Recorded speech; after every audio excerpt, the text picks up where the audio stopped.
Miss Heard told you that you vomit in your sleep a lot. Do you remember that recording? Yes, I do.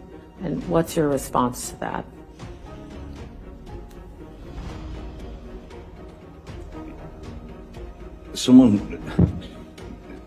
When someone tells you that you vomit, she didn't tell me. I heard it in court.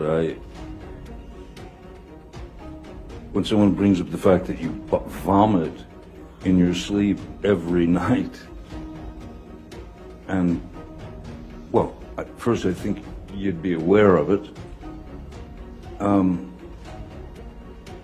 And also, I think the first thing that I would do is seek medical attention. Mr. Depp, do you recall Miss Heard testifying that you did not assist her in getting her role in Aquaman? Yes, I do, yes. And what is your response to that? It's not exactly true. Johnny exposed every single lies of Amber's testimony in the court.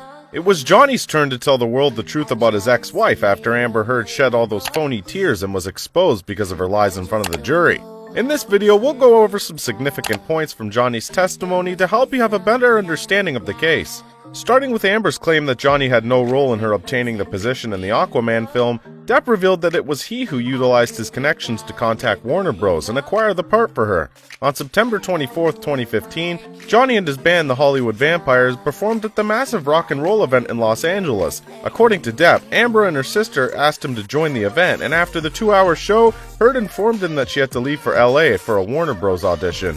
When asked about what happened after the audition, Johnny shared, after Miss Heard audition or possible auditions for Warner Brothers, I suppose the creative team, Miss Heard expressed to me that the film was going to be Warner Brothers, had said that the film was going to be shot in Australia. And Australia was for Miss Heard, that was a potential problem, that was a concern to her.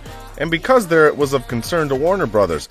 So she asked if I would, because I had a multi for a few years. I had a multi-film deal with Warner Brothers. So we were in business together. So I knew these people. I have films with them. So if I would speak to them. So I made a phone call and I spoke to them. Amber's lawyer wanted to close the hearing at this point so Depp wouldn't be able to speak up. But Judge Penny overruled the argument because Depp wasn't mentioning any names. Johnny went on to say, I spoke to 3 upper echelon, Warner executives Kevin Tsujihara, Sue Cruel, and Greg Silverstein, and I told them, also while talking about the result of him talking to top-level people for the film, Johnny shared that Amber got a film in the end, so it must have curbed their worries to some degree. But during the cross-examination of Amber Heard by Camille Vasquez, Amber denied to getting the role with the help of Johnny. She shared, no, Miss Vasquez, I got myself that role by auditioning. That's how that works. Also, when talking about her contact with the studio now, Amber shared that after Johnny called her a liar in the press, Warner Bros. Didn't want to include him in the movie along with a very pared-down version of that role.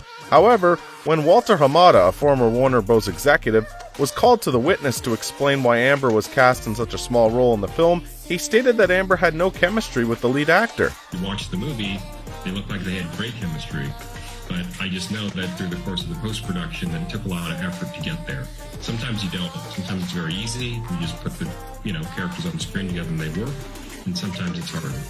And so he quoted, editorially, they were able to make that relationship work in the first movie, but there was a concern that took a lot of effort to get there and it would be better off. Finding someone who had a bit more natural chemistry with Jason Momoa and move forward from that point. And here, Amber's lies came out once again. Amber had always maintained that Johnny was the worst drug user she had ever met, and that he used to transform her into an entirely new person due to his hallucinations and DV tendencies. However, the truth about that aspect needs to be revealed now. Amber quoted Johnny on the flight incident in which he was accused of ingesting 810 MDMA on June 26, 2013, saying, that was the first and the last time I decided it would be a decent idea to do drugs with Johnny. She further added, how we took MDMA, I took a capsule like a powder in a capsule. Johnny took us several, I didn't count, but it's very different when you see someone take one versus a handful of something. At the same time, Amber said that the flight attendant had joined them and was doing drugs with them while sitting next to her. But Johnny became aggressive out of jealousy. According to Amber, Johnny snatched flight attendant's hand and smashed it down, threatening to shatter her wrist. Now, while mounting the stand for the second time, Johnny admitted that he had only taken MDMA 6 to 7 times in his life, and that he had only taken a small amount of it.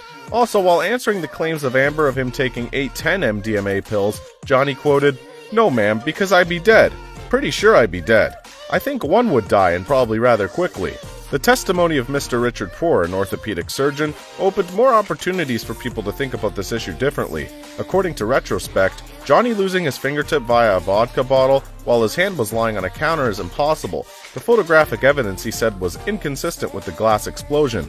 During the trial, Johnny expressed his concern with seeing a napkin with slides and glass when he was shown a photograph of the bar in his leased Australian home. He also revealed exactly where he was seated in front of the jury at the moment. Next, while talking about their honeymoon, Johnny shared there were times when it was very agreeable, very nice. And then there were times where something I had become dissatisfactory for her and she would start the rant, the blooming of the fight. At one point, it didn't mean I don't remember lasting long at all, I just remember that. I took a pretty good shot to the face to the iTunes somewhere up here. So I had a bit of a shiner, but it all ended up got fine again and we go to dinner. But as for Amber, Johnny slapped her and slammed her body a repeated number of times against a wall. Heard even claimed that Johnny wrapped his shirt around her neck, but the next day, when after the dinner they took the picture, only Johnny can be seen with dark bruises under his left eye, whereas Amber can be examined with no signs of injury. If you think this holds any truth, Johnny's bodyguard Mr. Connolly said about the DV on Johnny, started with a bruise once but it got over. No, while talking about the picture that Johnny took with Amber and the chief of Orient Expressers, he explained his injury saying, "Miss Hurt hit me." Also, as Amber was accused of this picture being photoshopped and Johnny having no bruises on that day, hearing Depp was necessary in this case. Johnny replied, "No, I think it would be to photograph or to start getting with the digital processing with several people in the shop, especially in a wide shot. Not only that, but a photo of Johnny with the personnel of the Raffles Hotel in Singapore was also shown when they disembarked from the Orient Express with the same injuries as the train's photo."